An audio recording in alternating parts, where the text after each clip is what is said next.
نحمده ونسلم على رسوله الكريم اما بعد فاعوذ بالله من الشيطان الرجيم بسم الله الرحمن الرحيم قال الله تبارك وتعالى يا أيها الذين آمنوا كتب عليكم الصيام كما كتب على الذين من قبلكم لعلكم تتقون وقال الله تبارك وتعالى شهر رمضان الذي انزل فيه القرآن وقال الله تبارك وتعالى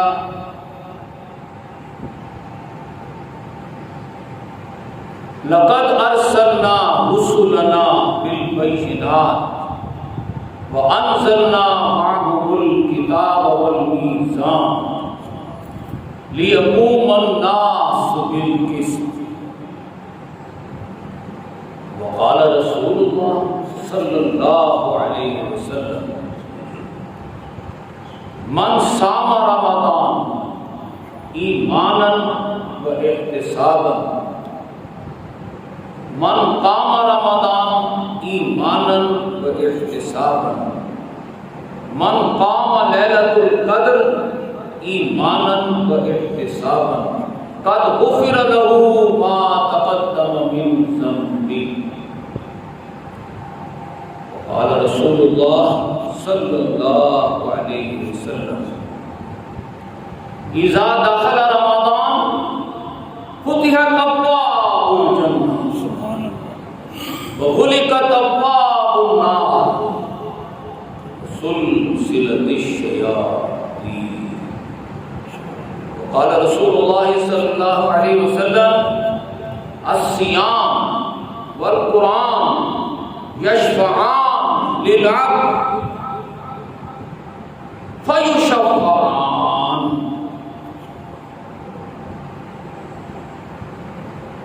وقال رسول الله صلى الله عليه وسلم قال الله تبارك وتعالى الصوم لي وانا اجزي به الصوم لي وانا اجزى به صدق الله العظيم وصدق رسوله النبي الكريم الامين انتہائی قابل صد احترام محترم معزز سامعین و حاضرین،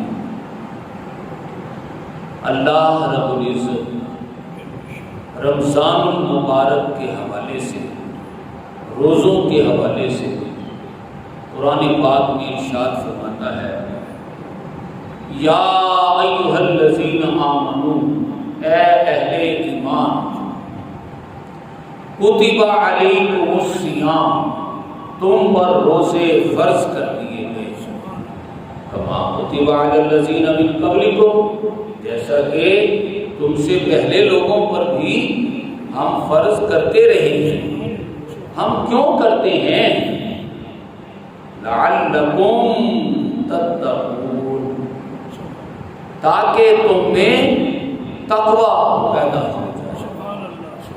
ہم گزشتہ استقبال رمضان کے جمعوں میں یہ بات عرض کرتے رہے ہیں کہ روزہ کیا ہے، پھر تقوی کیا ہے، اور روزہ ہی کیوں تقوی پیدا کرنے کا سب سے بڑا ذریعہ ہے، اور روزے سے ہی تقوی کیسے پیدا ہوتا ہے۔ پھر رمضان المبارک کی فضیلتوں پر جو احادیث مبارکہ ہیں ان کی روشنی میں ہم دیکھتے ہی رہے ہیں کہ اصل فضیلت جو ہے وہ قرآن کی ہے۔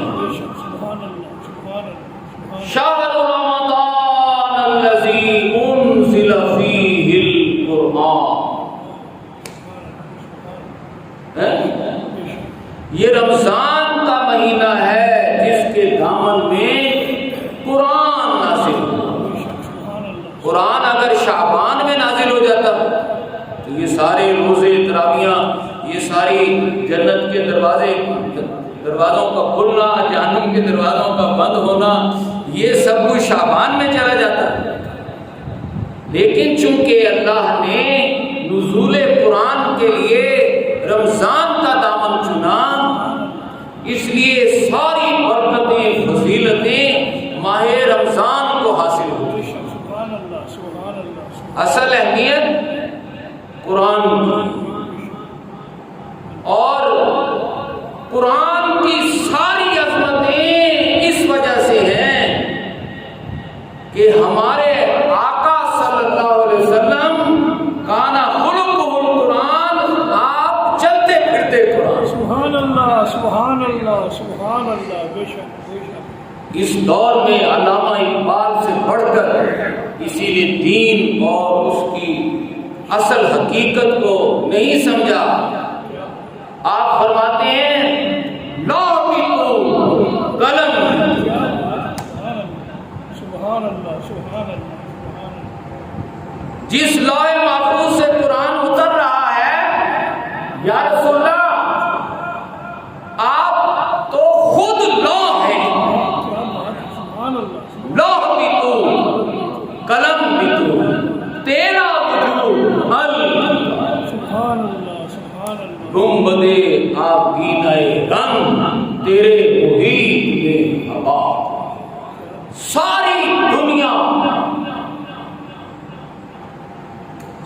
دنیا کے سمندر مل کر آپ کے سمندر رحمت کا ایک بلبلہ بنتے ہیں۔ سبحان اللہ، سبحان اللہ، سبحان اللہ۔ جہاں تک اللہ کی رب العالمینیت ہے، وہاں ہمارے آقا کی رحمت للعالمینیت ہے۔ سبحان اللہ، سبحان اللہ، بے شک کوئی شک۔ اگر اللہ رب العالمین ہے تو ہمارے آقا رحمت للعالمین۔ رمضان کی اہمیت قرآن سے، اور قرآن کی اہمیت صاحب قرآن سے، صاحب قرآن سے۔ اور رمضان کا دامن قرآن سے بلند ہے۔ رمضان کی وہ رات، وہ گھڑیاں، جس لمحہ قرآن کے دو نزول ہیں، سمجھے؟ قرآن کے دو نزول ہیں، ایک تو ہے لوح محفوظ سے لوح دنیا پر آنا جہاں جبریل کی پہنچ ہے، اور دوسرا ہے جبریل کی جہاں پہنچ ہے لوح دنیا سے قلب مصطفیٰ صلی اللہ علیہ وسلم پر نازل ہونا۔ یہ لوح دنیا سے قلب مصطفیٰ پر تو یہ 23 برس نازل ہوتا رہا، سبحان اللہ، سبحان اللہ، سبحان۔ 13 برس مکہ کے اور 10 برس مدینہ کی نازل ہوتا رہا، لیکن لوح محفوظ سے لوح دنیا پر قرآن ایک رات جو رمضان کی رات تھی، جس کے بارے میں اللہ فرماتا ہے اِنَّا أَنزَلْنَاهُ فِي لَيْلَةِ الْقَدْرِ، ہم نے اس قرآن کو شب قدر میں نازل کیا۔ سبحان اللہ۔ وہ رات، جس رات قرآن نازل ہو رہا ہے، وہ رات شب قدر بن گئی۔ جس مہینے میں نازل ہو رہا ہے وہ مہینہ رمضان برکتوں والا مہینہ، وہ رمضان رحمتوں والا مہینہ بن گیا، وہ رمضان بخششوں والا مہینہ بن گیا۔ اول عشرہ ہے رحمت ہے، دوسرا عشرہ بخشش ہے، تیسرا عشرہ باعث رحمت و نجات ہے، سمجھے؟ تو رمضان المبارک کا دامن چونکہ قرآن سے بھرا ہوا ہے، اور رمضان میں ہی ایک رات ایسی ہے جو شب قدر ہے۔ شب قدر کے بارے میں اللہ تعالیٰ کہتا ہے اور تمہیں کیا معلوم ہے شب قدر کی اہمیت کیا ہے؟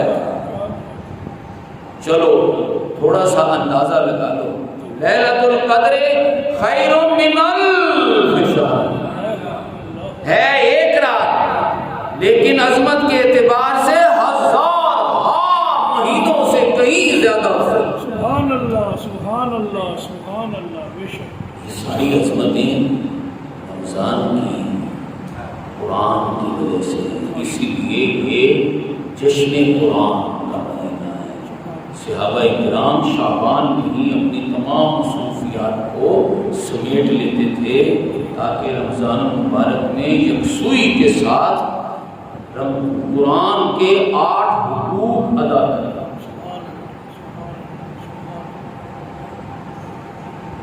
قرآن کا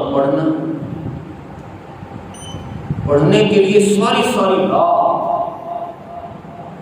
فکس ساری رات نماز تراویح پڑھی جائے۔ ہمارے آقا صلی اللہ علیہ وسلم نے صرف 3 دن نماز تراویح جماعت سے پڑھی، اس کے بعد آپ نے نماز تراویح جماعت سے پڑھنا چھوڑ دی۔ یہ تو حضرت عمر رضی اللہ تعالیٰ عنہ کے دور میں جب لوگوں کا قرآن سے وہ شغف، وہ تعلق، وہ محبت، وہ رغبت کہ ساری رات قرآن پڑھنا مانگ پڑنے لگا، تو آپ نے حکماً نماز تراویح بعد جماعت شروع کر دی۔ سبحان اللہ، سبحان اللہ۔ اس حکم سے لے کر آج تک اور انشاءاللہ تا قیامت یہ نماز تراویح جماعت سے لی جاتی ہے۔ سبحان اللہ، سبحان اللہ، سبحان اللہ۔ اور وہ نماز تراویح اس طرح نہیں ہوتی تھی گھنٹے میں پڑھ کے فارغ ہو گئے۔ یہ نماز با جماعت تراویح اکثر ساری رات جاری رہتی ہے۔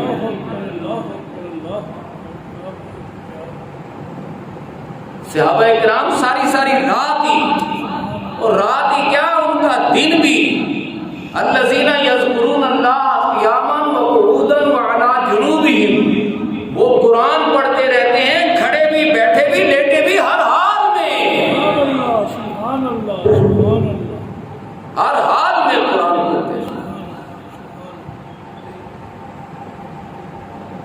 قرآن کا ادب کرنا، احترام کرنا، اسے بلند جگہ پر رکھنا، اس کو چومنا، اس کو ماتھے اور چھاتی پر لگانا، اس کو سر پر رکھنا، اس کا احترام کرنا بہت عظمت والی بات ہے، بہت عظمت والی بات ہے۔ لیکن اصل عظمت اس کے ساتھ ساتھ یہ بھی ہے کہ ہم قرآن کو سمجھنے کے لیے، پڑھنا تو اللہ کا کروڑا شکر، جتنا بھی شکر ادا کیا اتنا ہی کم ہے کہ اللہ پاک نے ہمیں یہ سعادت بخشی ہوئی ہے۔ تلاش کرو نا کوئی تو مشکل سے ملتا ہے ایسا شخص جس کو قرآن پڑھنا نہ آتا۔ یہ اس پر اللہ کا جتنا بھی شکر ادا کیا جائے کم ہے۔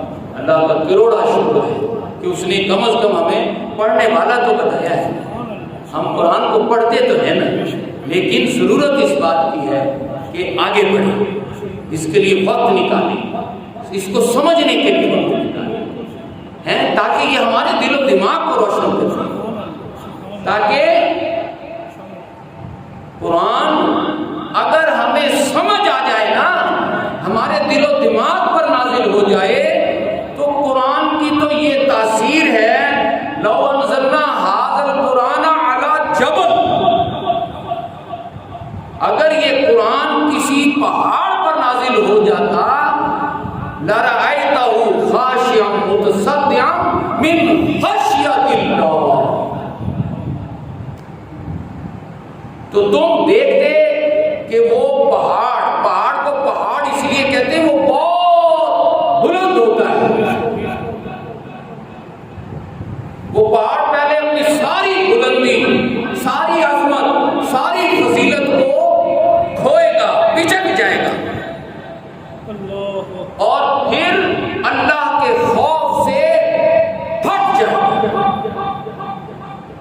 قرآن کی تو یہ تاثیر ہے، اگر قرآن کو دل پر نازل کر لیا جائے، دل پر، تیرے دل پر نہ ہو جب تک نزول قرآن، گرا کشا ہے نہ راضی نہ صاحب کشا،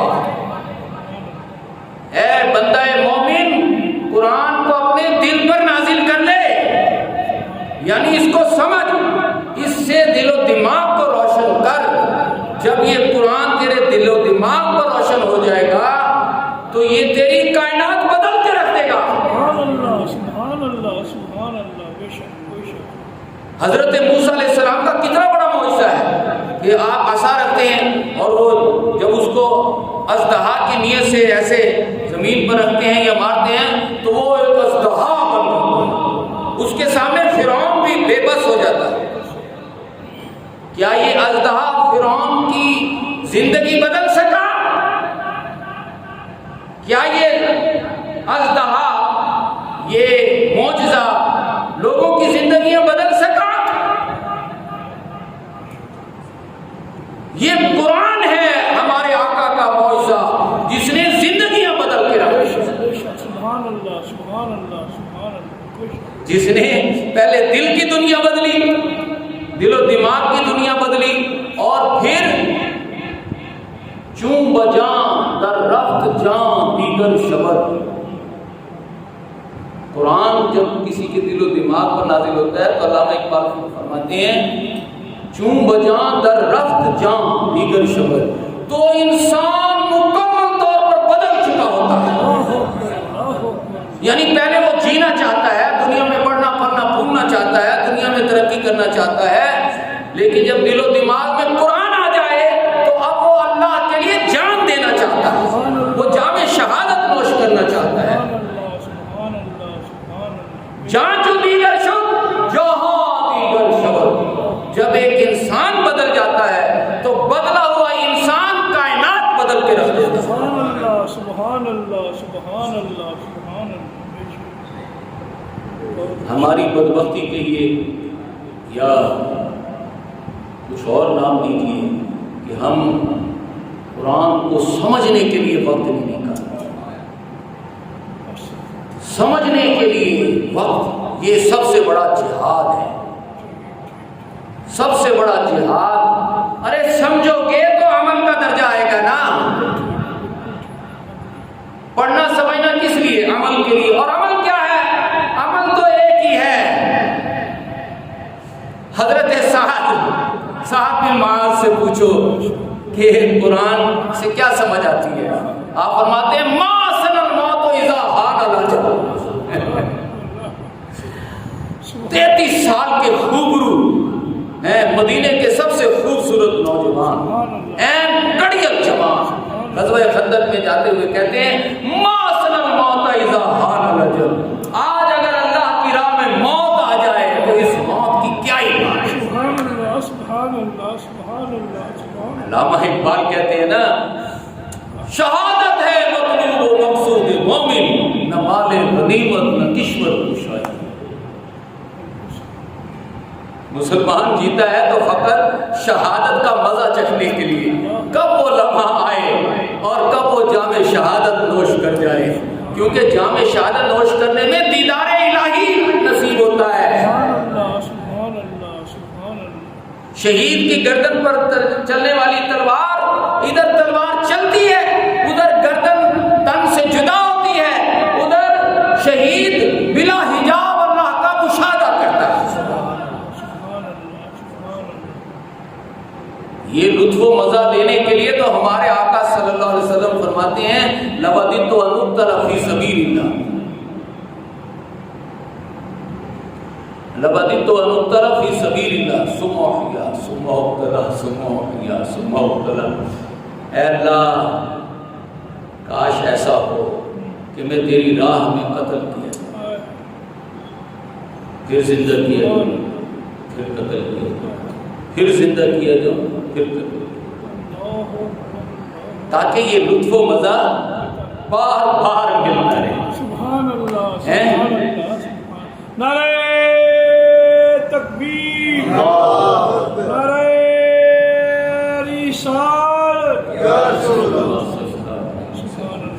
تو میں یہ عرض کر رہا تھا کہ جب قرآن کو ہم پڑھنے سے آگے بڑھ کر سمجھنے کی کوشش کریں گے تو پھر اگلا مرحلہ عمل کا ہے، اور وہ عمل ہے جان جینے کا راستہ چھوڑ کر جان دینے کا راستہ اپنانا، کیونکہ قرآن زندگی کے مقصد کو بدل دیتا ہے۔ تیری دعا ہے کہ وہ تیری آرزو پوری۔ علامہ فرماتے ہیں اے بندہ مومن، تیری دعا ہے کہ ہو تیری آرزو پوری، میری دعا ہے کہ تیری آرزو بدل جائے گی. کیا بات ہے، کیا وفا شکر ہے، کیا بات ہے، کیا بات ہے، سبحان اللہ سبحان اللہ. حضرت بلال حضور کے پاس کیا لینے آئے تھے؟ ظاہر ہے نسل در نسل غلام ہیں، آزادی لینے آئے ہوں گے، کوئی جینے کا راستہ آسانی سے لینے آئے ہوں گے. میرے آقا نے انہیں اللہ کی راہ میں جان دینے کے راستے پہ رکھا. حضرت ابو بکر حضور کے پاس دنیا لینے آئے تھے؟ نہیں، دنیا تو ان کے پاس پہلے بہت زیادہ. حضرت عمر دنیا لینے آئے، ان کے پاس گورنر ہی تو اس وقت بھی تھی. وہ کیا لینے آئے؟ وہ جام شہادت. سبحان اللہ. ادھر حضرت عمر نے امیر المومنین نے مصلی رسول پر غالباً نماز فجر کے وقت اللہ اکبر کہہ کے نیت باندھی. ادھر سے ایک شخص آگے بڑھا اور اس نے آپ پر وار کیا. دوران نماز تکبیر تحریمہ کہتے ہی فوراً ہی اور آپ کا جسم کٹ کر 2 حصوں میں تقسیم ہو گیا، خون بہنے لگا. آپ نے کہا خبردار نماز کو جاری رکھو. اپنے پیچھے کھڑے شخص کو کہا تم امامت کرو، نماز کو تسلی سے پڑھو. جب صحابہ کرام نے تسلی سے نماز پڑھ لی تب حضرت عمر کی طرف متوجہ ہوئے. سبحان اللہ سبحان اللہ سبحان اللہ. انہوں نے کہا اس سے بڑھ کر جامع شہادت ملنا ہے دوران نماز، اس سے بڑھ کر خوش قسمتی کیا ہو سکتی ہے؟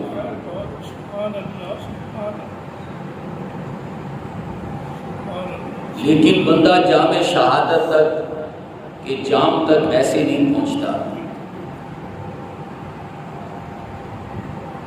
اسے روزے کی وادی میں سے گزرنا پڑتا ہے. روزہ اس کے اندر تقویٰ پیدا کرتا ہے. سمجھے؟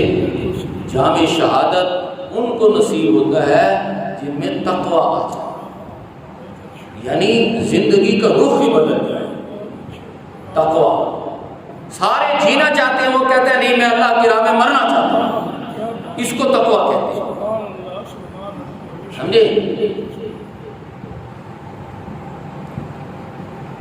آئیے دیکھیں، تازہ کریں کہ روزہ 5 چیزوں کا نام ہے. روزہ الصوم و امساک عن الاکل، ہر قسم کی کھانے کی چیزوں سے بچنا. پھر والشرب، ہر قسم کی پینے کی چیزوں سے اپنے آپ کو روکنا. پھر والجماع النہار، شادی شدہ مرد عورت اپنے آپ کو ازدواجی تعلق سے روکے، کھانے پینے اور ازدواجی تعلق سے روکے. پھر چوتھی چیز ہے من طلوع الفجر الی غروب الشمس، طلوع فجر سے لے کر غروب آفتاب تک، 24 گھنٹے نہیں، صرف طلوع فجر سے لے کر غروب آفتاب تک. پانچویں چیز ہے بنیت الصوم، روزے کی نیت کے ساتھ. روزے کی نیت نہیں کی، ویسے بھوکے پیاسے رہے تو روزہ نہیں. روزے کی نیت، یہ 5 چیزوں کا نام روزہ ہے. تو روزہ تو بچنا ہے کھانے سے پینے سے. ٹھیک ہے؟ کیوں اللہ تعالیٰ یہ تعلیم دینا ہے؟ تاکہ خود بھوکے ہو تو تمہیں بھوکوں کی تکلیف کا احساس ہو. ہم 3 ٹائم کا کھانا 1 ٹائم کھا کر روزہ رکھ لیتے ہیں، ہمیں بھوکوں کی تکلیف کا کیا احساس ہونا؟ ہمارے آقا نے روزے تو اس لیے رکھوائے تھے کہ اس کے فوراً بعد غزوہ خندق آ رہا تھا. غزوہ خندق میں بھوک و پیاس سے اور جرأت اور بہادری کا ثبوت دینا تھا. تو اس کی ٹریننگ دی جا رہی ہے. ایسے روزے کس کام کے جس کے بعد غزوہ خندق کی نہ ہو؟ تو بھوکا اس لیے رکھا جا رہا ہے، بھوکوں کی تکلیف کا احساس کر کے. پیاسا اس لیے رکھا جا رہا ہے کہ پیاسوں کی تکلیف کا احساس کر کے شہوت کے جذبے سے اس لیے منع کیا جا رہا ہے کہ انسان جس میں شہوت کے جذبات ابھر آئیں اور وہ پاگل ہو جاتا ہے، جب تک کہ اس کی تسکین نہ ہو تو ایسے لوگوں کی تکلیف کا احساس کر کے بندہ ملک سے، علاقے سے، اپنے جہاں وہ رہ رہا ہے اس علاقے سے بھوک و افلاس کا خاتمہ کرنے کے لیے کمر کس لے۔ سبحان اللہ، سبحان اللہ، سبحان اللہ۔ یہ انبیاء کا کام ہے۔ لقد ارسلنا رسلنا بالبینات، ہم بھیجتے رہے اپنے رسولوں کو معجزے، وانزلنا معهم الکتاب، اور کتابیں، والمیزان، اور ترازو دے کر بھیجتے رہے، کس لیے؟ لیقوم الناس بالقسط، تاکہ میرے انبیاء آ کر لوگوں میں انصاف قائم کر دیں۔ یہ انصاف کیا چیز ہے؟ سورہ فاتحہ کہتی ہے کہ اللہ تو وہ ہے جو رب العالمین ہے۔ اللہ نے تو ضرورتیں کم نہیں پیدا کی، جب پیدا کیا ہے تو ضرورتیں بھی مہیا کی ہیں، لیکن طاقتور طبقہ کمزوروں کا حق دھوس دھاندلی، قتل و غارت اور لوٹ مار کے ذریعے سے چھین لیتا ہے، مغضوب بن کر سامنے آ جاتا ہے، اور دوسرا طبقہ مکار بن کر ان کی اس ظالمیت پر پردہ ڈالنے کی کوشش کرتا ہے۔ تو دین حق کا داعی، سب سے بڑے داعی اعظم تو محمد رسول اللہ صلی اللہ علیہ وسلم۔ آپ اس بھوک و افلاس کو مٹانے کے لیے مغضوبوں اور ظالموں، ظالموں اور مکاروں کے خلاف عالم بغاوت بلند کرتے ہیں، جس کو آپ عبادت کہتے ہیں۔ یہ بھوک و افلاس ختم کرنا ہے، ظلم و ناانصافی کا خاتمہ کرنا ہے۔ لیکن اللہ تعالی نبیوں کو اور نبیوں پر ایمان لانے والے، ہم تو اپنی بات کریں گے، صحابہ کرام رضوان اللہ علیہم اجمعین کو دولت اور طاقت اور اسباب و وسائل نہیں دیتا، ان کو کیا دیتا ہے؟ قوت عشق۔ انہیں قوت عشق ملتی ہے۔ علامہ ویسے تھوڑے ہی کہتے ہیں، قوت عشق سے ہر پس کو بالا کر دے، دہر میں اسم محمد سے اجالا۔ انہیں قوت عشق ملتی ہے، انہیں اسباب، وسائل، ذرائع، دولت، طاقت ہیں، محلات، کوٹھیاں، بنگلے، بینک بیلنس، فوج، پولیس، انہیں ملتی ہے، ظالموں اور مکاروں کو۔ اور داعیان حق کو کیا ملتا ہے؟ قوت عشق، اور قوت عشق کا سب سے بڑا منبع اور سرچشمہ روزہ ہے۔ روزہ سب سے بڑا منبع، عشق کا سب سے بڑا سمندر، جس میں مرد حق غوطے لگاتا ہے۔ ہر لمحہ تو بھوک ستا رہی ہوتی ہے، ہر لمحہ تو پیاس ستا رہی ہوتی ہے، ہر لمحہ تو یہ یاد رہتا ہے کہ میں نے انسانیت سے بھوک و افلاس کا خاتمہ کرنے کے لیے اللہ کی رضا میں جان دینا، یہ تقویٰ ہے۔ اس کیفیت کا نام تقویٰ ہے۔ لعلکم تتقون۔ ہم نے روزے اس لیے فرض نہیں کیے ہیں بھوکے پیاسے رہو اور تقویٰ پیدا ہی نہ کرو۔ اپنے آقا کی وہ حدیث یاد کرو نا، آپ فرماتے ہیں کم من صائم، ایک دو نہیں اکثریت ایسے روزے داروں کی ہوتی ہے، لیس لہ من صیامہ الا الجوع والعطش، جنہیں سوائے ان کے روزے، انہیں سوائے بھوک و پیاس کے کچھ نہیں دیتے۔ اللہ اکبر۔ وہ روزے رکھتے ہی بھوک و پیاس کے لیے، کوئی روزہ رکھے تقویٰ پیدا کرنے کے لیے تو تقویٰ پیدا ہونا۔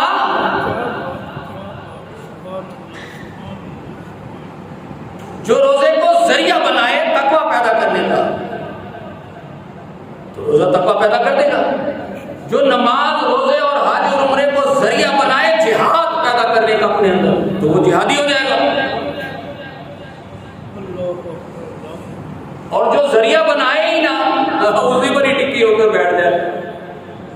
نے ایک دن آپ کو مثال پیش کی تھی، میں ٹوٹا موٹا ہو کر دروازے میں بیٹھ جاؤں اور بھیک مانگنا شروع کر دوں تو پیسہ تو آ جائے گا، مل جائے گا، لیکن وہ پیسہ پھر بوریوں میں بھرنا پڑے گا، ضرورتیں نہیں ملے گی۔ حالانکہ دولت تو ہوتی ضرورت کے لیے۔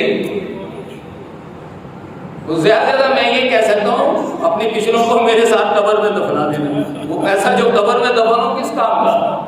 وہ پیسہ زندگی میں کوئی خوراک کھاؤ، کوئی لباس پہنو، کوئی رہائش لو، کوئی علاج معالجہ کرو، کوئی تعلیم حاصل کرو، ہے اپنی کرو، اپنی اولادوں کی کرو، تو پیسہ تو اس لیے ہوتا ہے، لیکن وہ پیسوں کی بوریاں بوریاں بھرے جا رہی ہیں اور وہ تو استعمال اس کا ضرورتیں پوری نہیں کر رہا، کیونکہ اگر ضرورت پوری کی تو یہ پیسہ آنا بند ہو جائے گا۔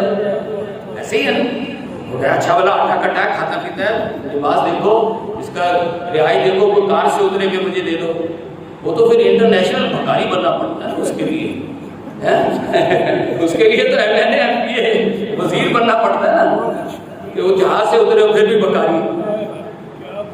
تو عام بھکاری تو اس طرح کے نہیں نہ ہوتے۔ تو کیا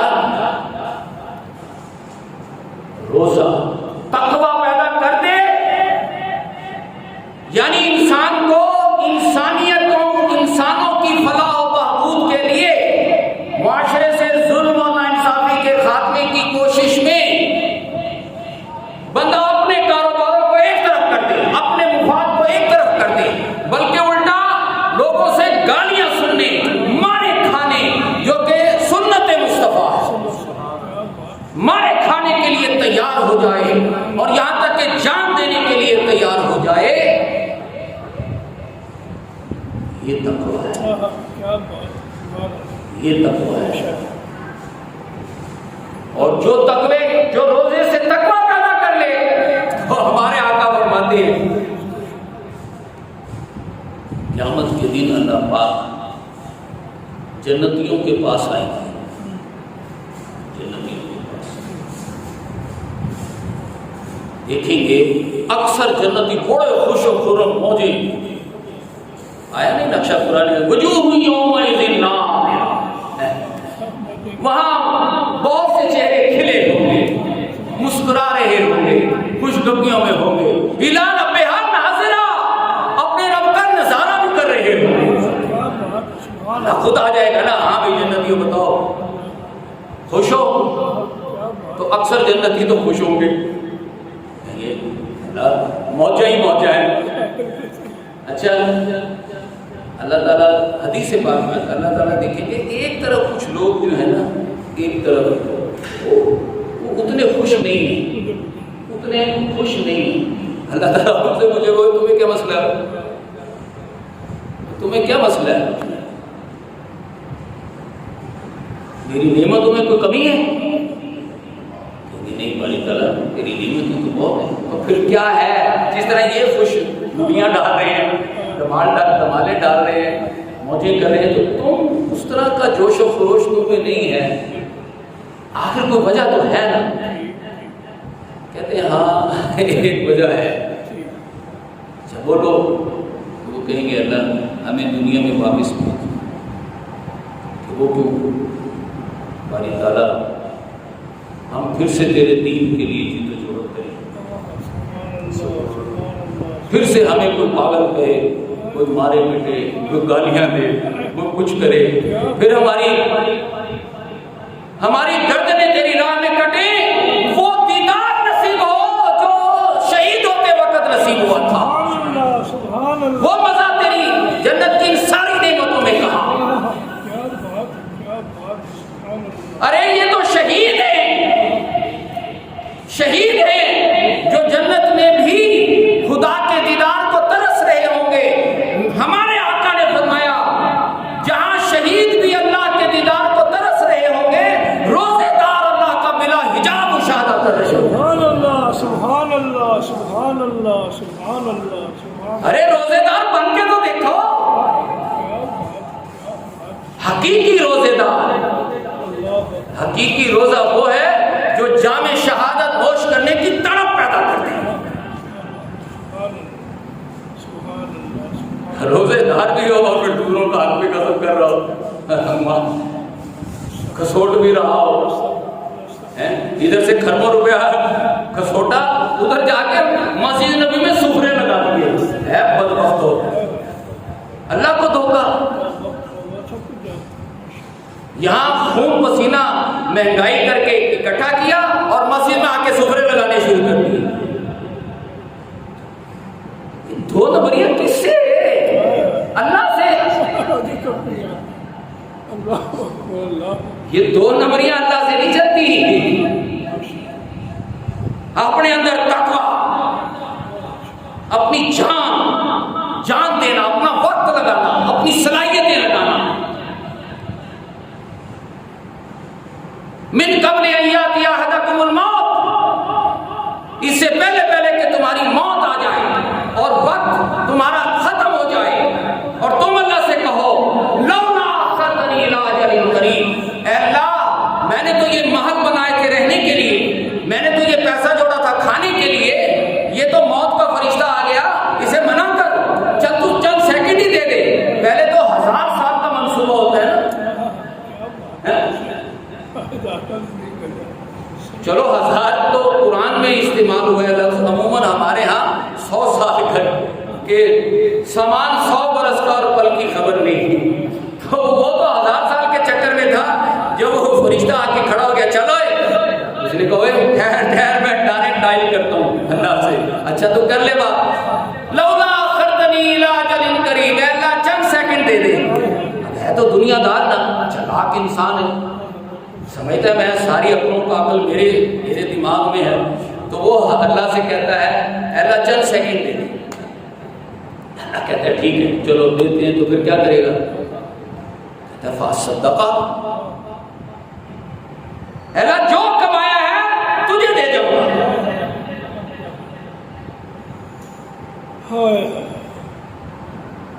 اللہ کی طرف سے کیا جواب ہے؟ اللہ نے کہا ٹھیک ہے کوئی بات نہیں، چلو ساری عمر کمایا ہے، دے کے تو مجھے ہی جا رہا ہے نا، میری مسجد کو جا رہا ہے، چلو اسے چند سیکنڈ دے دو۔ کہا اللہ نے کہا بدبخت، ساری عمر خود بے وقوفی کی ہے، آپ تو مجھے بھی ویسے ہی سمجھتا اپنے جیسا، ساری عمر تجھے روکتا رہا ہے، مل حیات دنیا الا متاع الغرور، دنیا کی زندگی سوائے دھوکے کے اور کچھ نہیں ہے۔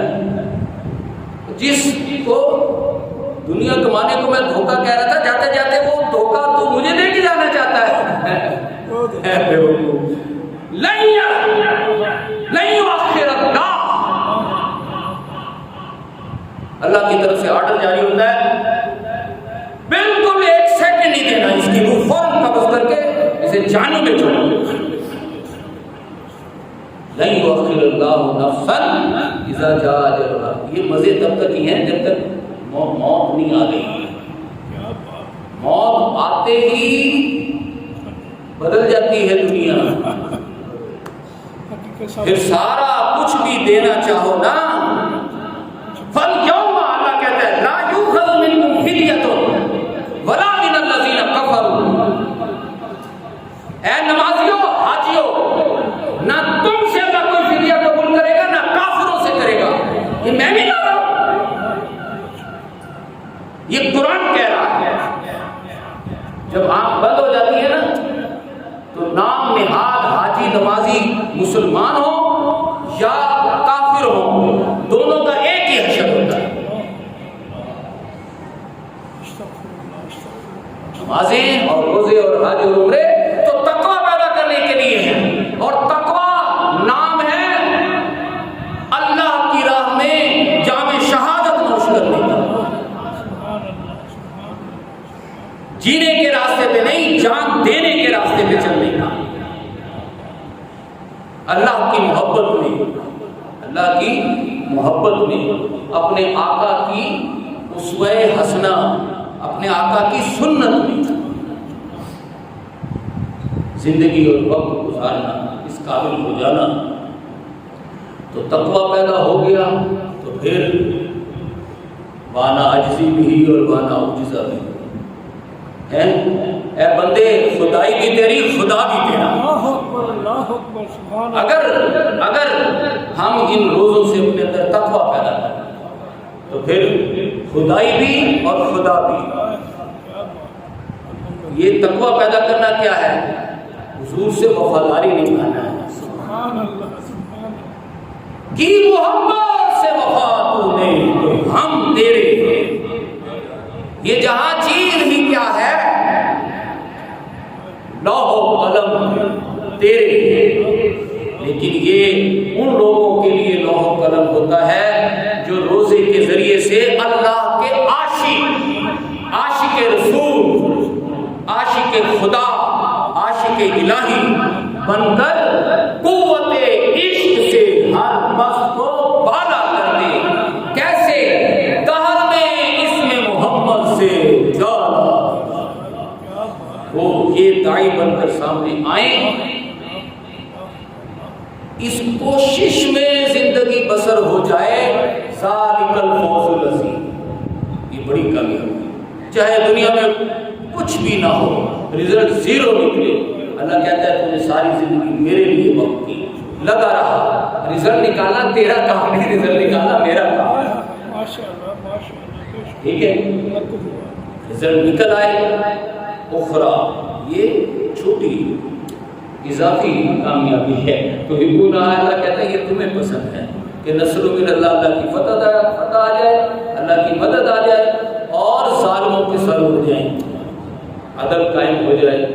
یہ تمہارے نزدیک کامیابی ہے بڑی، میرے نزدیک یہ چھوٹی ہے. میرے نزدیک بڑی کامیابی تو وہی ہے روزے رکھ رکھ کر تقویٰ پیدا کر کے اپنا سب کچھ لٹا کر میری بارگاہ میں آ جاؤ جہاں میں شہادت نوش کرتا ہوں. یہ بڑی کامیابی. اللہ پاک ہمیں اس راستے کا راہی بننے کی توفیق عطا فرمائے. آمین ثم آمین. وعلینا